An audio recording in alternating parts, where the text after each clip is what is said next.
నమస్తే. ఇక మరో వార్తల్లోకి పెడితే కిడ్నీ రాకెట్ కేసు రంగంలోకి సిఐడి. అంటే ఇటీవల సరూర్ నగర్లోని అలకనంద హాస్పిటల్లో జరిగిన ఉదంతం కిడ్నీ మార్పిడులు. అంటే అమాయక ప్రజలకు డబ్బు ఆశ చూయించి కిడ్నీలు తీసుకోవడం, కిడ్నీలు అవసరమైన వాళ్లకు 50 లక్షలకు 40 లక్షలకు ఇలా అమ్ముకోవడం, ఇది ఒక పెద్ద దందా అయిపోయింది హైదరాబాద్లో. రాష్ట్ర రాజధానిలో సంచలనంగా మారిన సరూర్ నగర్ అలకనంద ఆసుపత్రిలో కిడ్నీ రాకెట్ కేసును సిఐడికు అప్పగించారు.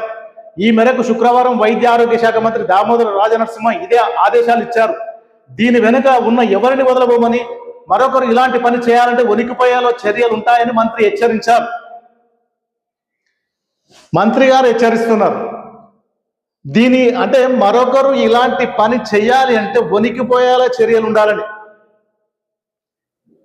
అంటే ఇక్కడ ప్రజలకు తెలియాల్సింది ఏంటంటే ఈ సరూర్ నగర్ అలకనంద హాస్పిటల్ ఒక్కటే కాదండి, చాలా హాస్పిటల్స్ హైదరాబాద్లో చాలా హాస్పిటల్స్ ఈ పని చేస్తున్నాయి. మీరు చెక్ చేయండి. చట్టంలో ఉన్న కొన్ని లొసుగులను ఉపయోగించుకొని జీవన్ దాన్ అనే ఒక చట్టం ఉంది.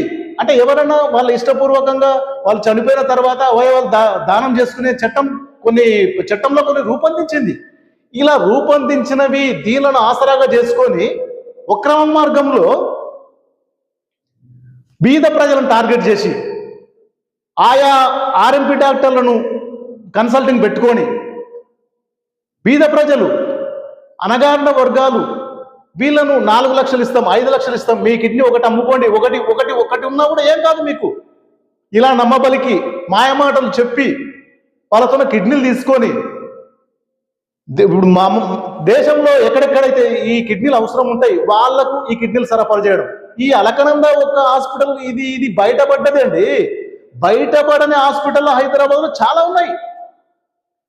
ఎక్కడన్నా యాక్సిడెంట్, రోడ్డు మీద యాక్సిడెంట్లు అయింది అనుకోండి, అక్కడ అంబులెన్స్ డ్రైవర్తో పాటుగా అందరికి లింకులు ఉంటాయి. మొత్తం ఆ హాస్పిటల్ యజమానుల వరకు మధ్యలో అందరికీ ఫోన్లు, ఎవరెవరికి ముట్టాల్సినవి వాళ్ళకి ముడుతుంటాయి.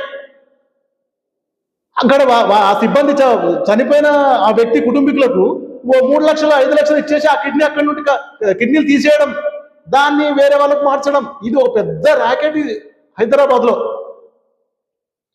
ఈ ఒక్క అలకనంద హాస్పిటల్కి ఇది బయటపడనివి ఎన్నో చూడండి. అంటే మామూలు జనాన్ని ఆసరాగా తీసుకొని ఈ దంద ఇప్పటి నుండి కాదు, అది ఎప్పటి నుండి జరుగుతుంది. ఇలా ఏదో బయటపడేటప్పుడు కొంత హడావుడి చేయడం, తర్వాత దాన్ని మర్చిపోవడం. మీరు ఇప్పుడు మొత్తం తీయండి. అంటే ఈ జీవన్ దాన్ అనేది ఇది చట్టం ఉంది కదా, దాని ప్రకారంగా కిడ్నీలు ఎంతమందికి అమర్చిండ్రు లిస్ట్ ఉంటుంది కదా, మీరు ఆ లిస్ట్ తీయండి. అసలు ఆ కిడ్నీలు ఎక్కడి నుండి వచ్చినాయని ఎంక్వైరీ చేయండి. మొత్తం పేద ప్రజలు ఉంటే 4 లక్షలకు 5 లక్షలకు కొన్ని హాస్పిటల్లో పోతే విచిత్రంగా ఉంటాయి హాస్పిటళ్ళు. అసలు ఎవరు పేషెంట్లే ఉండరు, డాక్టర్లు కనపడరు. ఒక భయంకరమైన హాస్పిటల్లా ఉంటాయి. మొత్తం మనుషులు ఎవరు కనపడరు, చూస్తేనే భయంకరంగా ఉంటాయి అవి. మామూలు జనం వస్తే బిక్కుబిక్కుమంటూ ఉండాలి. అలాంటి దానిలో మొత్తం జరిగే దందలేవి. పేద ప్రజలను ఆసరాగా తీసుకోవడం, వాళ్ళకి డబ్బులు ఆశ చూపడం, ఇవన్నీ చేస్తుంటారు. మొత్తం నిష్పక్షపాతంగా చర్యలు ఉండాలంటే సిఐడి కానీ ఎవరు కానీ ఆ పని చేయండి.